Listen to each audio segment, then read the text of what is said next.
Good evening. Welcome to the show this evening. We have a guest here with us this evening. Joe, he's from the East. What is it? From what clinic are you from? Well, I presently work with Transitions Clinic, and Okay.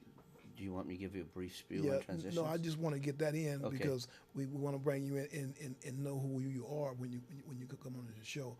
But he's an ex-lifer. He's been on for a number of years, and he's made the transition back into society smooth. So we want to bring him onto the show tonight and ask him some questions about how he did it, what he's doing now, and what took him to prison when he went to prison. So we want to bring on Joe and thank you, Joe, for coming on the show this evening. Thank you for having me. I really appreciate you taking the initiative to start such a venue because media is so powerful Right, and misused on most of the main channels. right, right, And what I really like about what you've done here is you brought it back to the people. right. And Exactly. bringing it back to the people is to hear about us who are returning community members. And I have to give, I used to always call us returning citizens because of Trump. My boss came up with a great term, Shira Shavi, returning community members, Right, and exactly. giving us a voice and letting the public know that we are human too. We Exactly. pay bills, Exactly. taxes, we have Exactly. concerns, we have family members. We want laws that protect us, but that don't institutionally support racism or any type of, you know, um, discrimination. Exactly. Well, this is basically what the show is about. This is a lifers forum.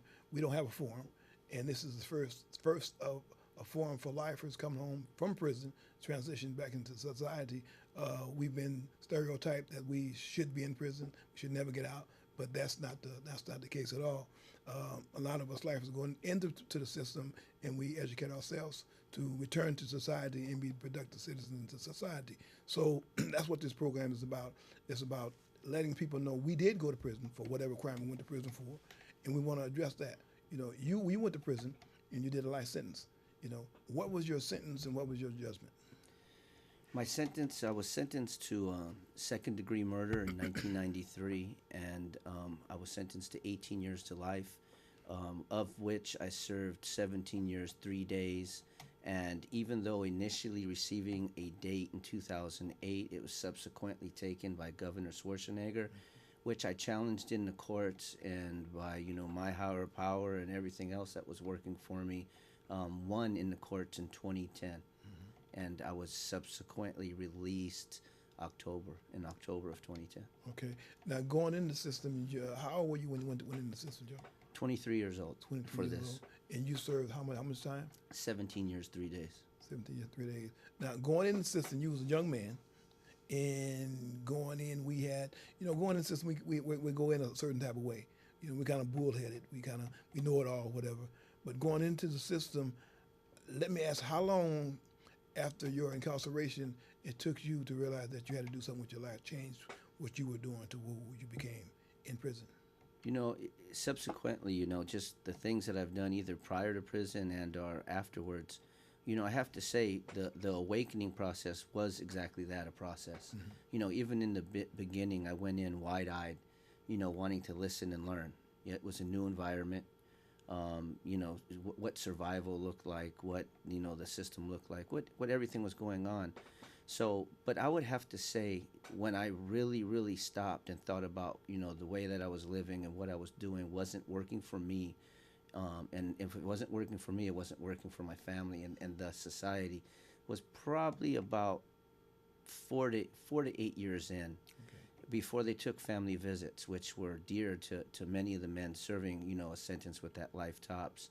I recall holding my youngest daughter, Jessica, and looking in her face and thinking to myself that even with this life sentence, by all means necessary, I need to be the best father and make hard decisions and work and strive to get to know myself, understand myself, why I did what I did, and what it was going to take if I was ever going to return either back to society and definitely back to my family.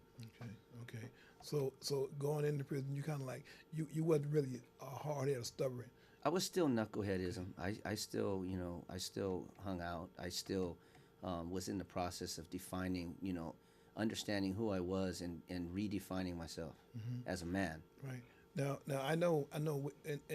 In doing time, you have to prove to the Board of Prison Terms that you're not the same person you were when you came into prison. They don't just say, well, we give you 25 years of life, and after 25 years, we're going to let you go. It doesn't work like that. So we know that you have to go in front of Board of Prison Terms. You have to give them a certain program, in order to find to them that I am suitable, he is suitable, and I'll sign my name on this paper and I'll let him go home. So what did you have to go through to do that? What program did you have to do Well, do that? what worked best for me was Criminals and Gang Members Anonymous. Okay. We have AA, we have NA, and we understand, to a degree, addiction and how that works. The difference with Criminals and Gang Members Anonymous is we developed the program. Richard Mexico began it. He was the founder, and several of his his son and family continue it. But what we look at is lifestyle addictions. How can you be addicted to being a gang member? How can you be addicted to crime in general? And understanding that as an addiction and a lifestyle, then we address the beliefs, the manners, the habits. And I have to say the biggest program that played the biggest role in my change was CGA. Okay. Now, obviously, family was a basis for a lot of the turnaround. But one of the best programs I ran across was CGA. And not to take away from NA or AA, because I also did those programs. And any of the 12-step programs is really a process of understanding self. So I've always thought that even if you didn't have an addiction, but just life and the way life is, that those 12 steps can help anybody if Right. you apply them to your Exactly. lives. It's just going to make you a better you. Exactly. CGA, was that started in Mill Creek? Actually, it was. Okay, Yeah, by okay. Richard Mexico Exactly. and several others. Right. Okay. Yeah. I remember that program well. I was in Old Folsom. I heard about CGA in Old Folsom. How good of a program it was. It's real. Yeah. It's real. Yeah. But going through the changes that you went through, getting to the Board of Prison Term, you went to board how many times before you got found suitable? I was actually a date in the desert, if you will. I got a date in 2008 at my second hearing. Your second hearing. Okay. So I had already done a lot of self-seeking and understanding myself You and put who I work in was and before. why. Yeah, put work in before. Yeah, Good, definitely. outstanding. So coming out of prison, you came out of prison. Your transition from prison to, did you have to go into a program when you came home, or did you just come straight home? I was released through the courts, so the courts and parole actually allowed me to stand with the original decision of what the board approved, which was actually going home to my wife Anna. Okay. So coming home, you had to kind of like, you was more or less like put out to kind of like make things happen yourself. As far as you getting your driver license, your jobs or whatever, you kind of like had to. Definitely, yeah. Those are areas that you and I both know can be. As a society, we can invest more into that because, as we know, we spoke about media and how it's usually used. But what we don't usually hear is successful reentry is safer neighborhoods. Right. And a lot of these long-term offenders that are coming home, are definitely assets to the communities they land in. A majority of, and you have a population of men who have spent a lot of time learning how to get to know themselves and how to deal with different situations. And on that note, are many of which want to come home and be a part of the solution, whereas 20, 30, 40 years ago they were part of the problem. Exactly. Yeah, that's good. You came on and you did an outstanding job. I have to give you that, Joe. You really did. You're more or less of a poster child for the people coming home from prison, the lives coming home from prison, and so you came home and you got a job. Yeah. So what I did is I came home on the tail end of the Enron crash. And so I thought to myself, what do I want to do? What do I want my reentry to look like? And for years and years and years, it was a passion of mine to work with youth, because I realized as a youth, I didn't really understand my potential. And the community that I grew up in, the San Francisco's Mission District and Excelsior District, a majority of the men and women, or at least men that were driving around in Beamers and Mercedes, weren't doctors and lawyers. Right. So I really didn't have, and I accept full responsibility and accountability for my crime, and I've served my penance. So there's no violin instrument in the storyline, but it's a storyline when we talk about community investment and community in general, where we're missing the dollar, we're missing the buck. This is where the dollar should be put, where a lot of these young men need to understand their potential, need to understand there's different ways to live, Right. and different structures, and address not only the subcultures that are that are killing our youth, but also address the institutional issues that do support racism and do support discrimination. Exactly. So, I'd love to live in a perfect world if I'm ever to be remembered is a world where war and prison are not profitable. Exactly. And if we can make those two things not profitable, then there'll be less of each, and then that money can be developed to make community development profitable, community investment profitable, and break some of the subcultures and some of the institutions that have made things the way they are. Right, right. Yeah, yeah, that's outstanding. We need to break the cycle. Like I said, we drive down to the neighborhood sometimes. We see things that's going on. It's really out of line. It really is. We got kids hanging around on the street corners, and they've been doing it for years. Yeah. Been doing it for years, and all they need is a chance. They need a chance. They need jobs. They need certain things that they need in the communities, and they don't have them. And they're looked at so certain things need to be broke. The cycle can't be broken, and we need to break it. So this is what we're working at. You work at the East Bay. So, it's great to have gotten out and been able to be put in a position to actually be paid to serve my passion. So for the first 3 years, I worked with Magic Zone and Mo Magic in the Western Edition, which work with youth from the ages of kindergarten through transitional age youth, 18 and 24. And then about a year and a half ago, I went out and I got hired by Transitions Clinic, which is a specialty clinic specific to men and women getting out of either the federal or state penal system, as well as AB 109, and helping teach these individuals that don't know how to navigate the medical system as well as social services. So first and foremost, getting them a primary care doctor. As Obamacare has come online, it's the first step at seeking equity on a public health level to have everyone have some form of insurance to get to the doctors, and teaching these men and women that come from communities. And I'll speak in the I perspective, where I came from a community where many of which didn't go to the doctor unless they were very sick, Exactly. or stabbed or beat up or such. And other than that, people didn't really utilize the medical system the way it should and could. And those the haves, not the have-nots, but the haves have always understood and utilized and, statistically live longer lives. Right. So this marginalized population, which I'm a part of, I have the opportunity to serve and teach, about how to get to the doctor, what their chronic care conditions are, how to take care of themselves, how to make appointments, especially, dealing with men that have done 20, 30, and 40 years in prison, and empowering this population so we can strive and seek change. Exactly. Yeah. We need a lot of information come out of prison after long periods of time incarcerated. We used to people doing for us in prison. So coming home after a long period of time, that's something that we get used to. We get comfortable with it. So coming home, going to a lifers meeting. I met you at a lifers meeting, and after the lifers meeting, you came up to me and you offered me the medical treatment, and that was outstanding because I didn't know anything about that. So your job that you hold, it has something to it, and I appreciate it. Thank you. What you're doing. You're doing great work. So we want to commend you on that and continue doing what you're doing. But we want to just elaborate on you coming home from prison, you're going to prison, and you doing what you're doing now. We want to let society to know who you are, Joe, and what your future holds. So, obviously, it's written in the book, if you will, about what got me to go to prison. I was sentenced to second-degree murder in 1993 for a crime I'm obviously not in any manner, form, or way, prideful of. A bad decision led to the killing of a man. But today, I see myself as part of the solution and striving to be a part of the change that I feel that we need in our communities and, both, just community development and politics, policy-wise as well.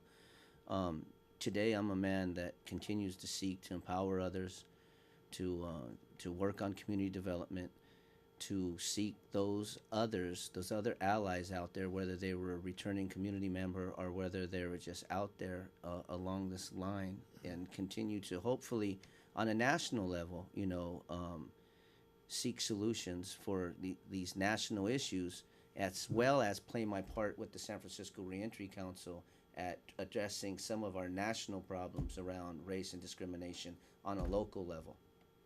Okay, right on. That's good. That's good. Yeah, we like I said, you know, we ex-lifers that's come home from prison. We've been given a bad rap actually. You know, I mean, a lot of people come home from prison and they come home immediately and start doing something that's positive. We went to prison for whatever crime we went to prison for. You know, we served our time. You know, and we're back in society. So we want society to know, the community to know that we are here. We're not monsters. We went to prison. We committed a crime. Some of us committed heinous crimes. You know, but we did our time. We was found suitable for parole. We came home and we're here, and we want to be taxpayers. We want another shot at society. We want another shot at life. You know, I want to pay taxes. I want to pay bills. You know, I want the house up on the hill with a white picket fence and the dog named Spot.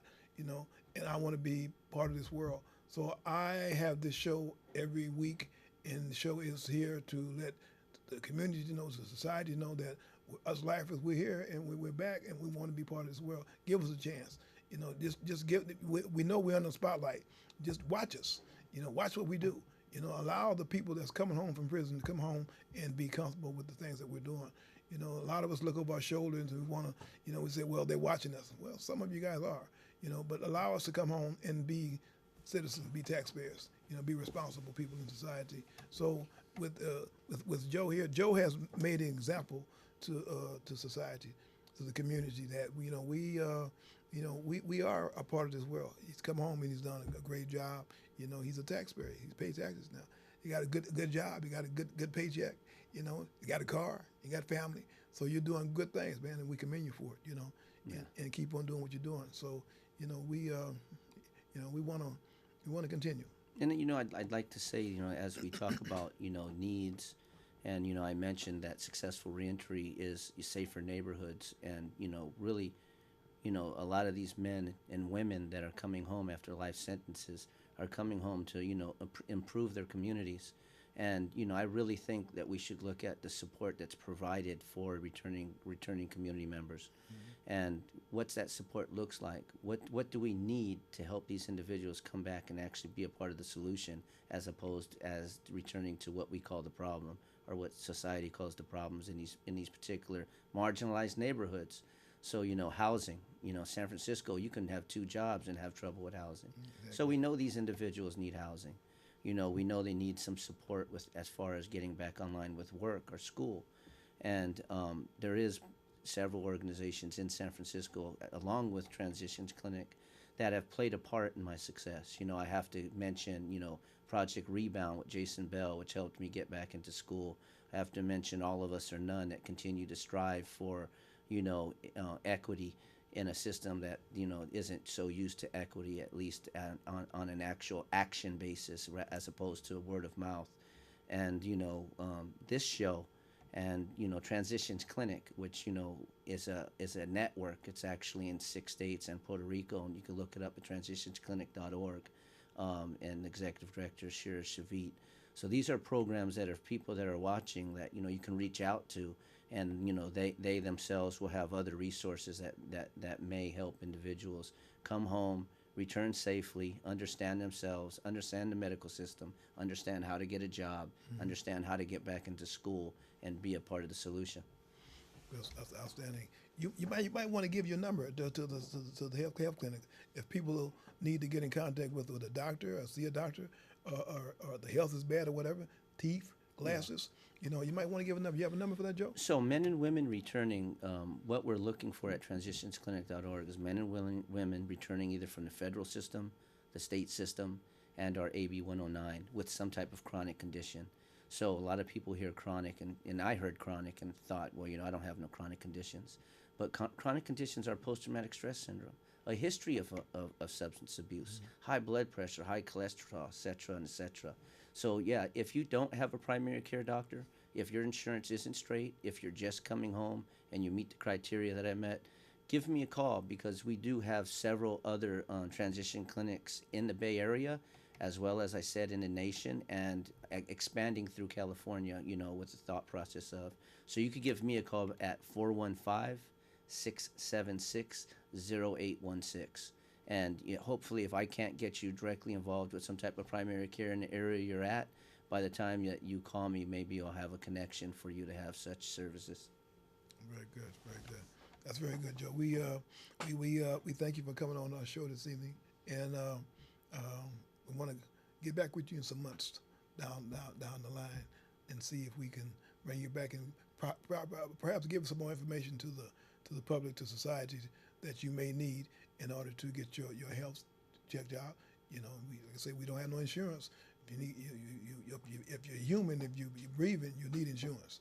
You know, you're going to get sick sooner or later, and you need to see a doctor.